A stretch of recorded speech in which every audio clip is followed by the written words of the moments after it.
Un poco más que está la máquina de escribir y viene la computadora primera de Apple. Sí, tenemos ahí algunas fotos, pero Diego Morán tiene más detalles. Diego. Claro, es la famosa computadora que fabricaron en el garage de Steve Jobs. Lo primero que quise chequear era si efectivamente se llamaba Apple I, Apple One, ¿sí? Porque pensé que iba a pasar cuando eligieron al Papa Francisco, que al principio, ¿se acuerdan? Decían Francisco I. Sí. Decían, no, como Francisco I, es una redundancia. Cuando haya un segundo Francisco, le ponemos segundo. El primero Francisco. Bueno, en este caso no. Se ve que ya Steve Jobs y su socio Steven Wozniak, que fue de hecho el que fabricó esta plaqueta, bueno, nada más una plaqueta, más que una computadora como las que conocemos ahora, lógicamente, digo, ya integradas, con monitor, etc. Era una plaqueta, ¿sí? Tenía 8 kilobytes. Y cuando uno compraba esta computadora...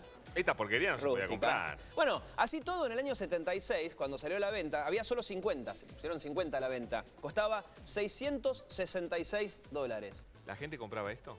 Bueno, está bien, sí. Igual el que compró esta compu, bueno, no sé si justo el que lo compró, pero si la guardabas, sacabas $905.000, porque ese es el dinero que se sacó en la subasta. O sea que ya desde ese punto de vista tan tonto no era. Igualmente, en el año 76, pagar $600, bueno, era mucho. Era una fortuna. ¿Pero qué hacía en esa época la computadora? Un poco más que una calculadora, ¿no? Está por llegar Diego Poggi para contarte las características técnicas de esta computadora. Me limito a decirte que una computadora, la primera que hizo Apple en el garage de Steve Jobs... ¿Computaba? Funcionaba, eso sí. O sea que multiplica, división, con alguna dificultad también te saca divisiones. 8KB, ¿sí? 8KB en realidad, kilobytes, ¿sí?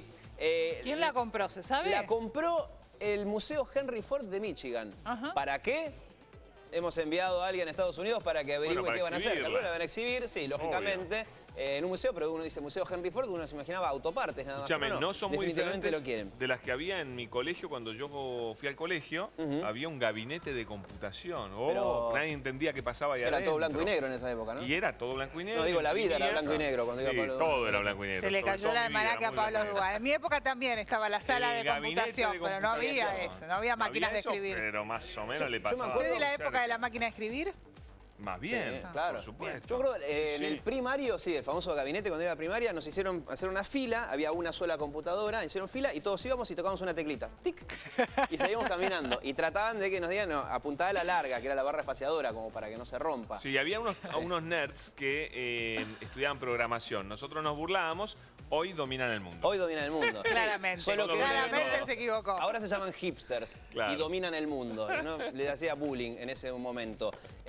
Esta computadora se vendía solamente una plaqueta. Después uno tenía que comprar el teclado y enchufarla a la tele con un adaptador para que, bueno, más o menos sepa dividir y multiplicar, que es básicamente muy bien, muy práctico, muy práctico. Bueno, esto es como el Atari para los juegos electrónicos. No, el Atari 2600, sí, ese lo tenía. Bueno. En fin.